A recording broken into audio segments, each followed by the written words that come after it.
Luto natin ngayon guys ay ano, pakbet. Pak na pak, bet na bet.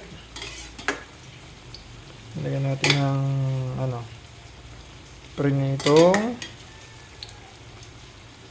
Pero nilagyan natin ng piniritong tokwa para may laman na konti. Ito ang ating ulam. Basta lagyan lang natin ng ano, malunggay para healthy. Healthy. Medyo kumukulo-kulo na pa. Ano-ano lang natin yung sabaw ng konti. Pakati-katiin lang natin ng konti. Mga gulay natin na harvest. Yung iba lang po na harvest natin dyan. Wala pang ano eh.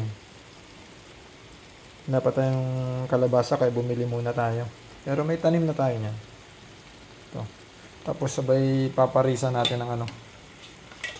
Ng boneless bangus. Prito tayong boneless bangus para yum-yum ang kain ng mga kids pag uwi galing school. Ano lang sila ngayon, half day lang at mainit. Ng DepEd. Ito, maya lang luto na to. Okay guys, that's for today.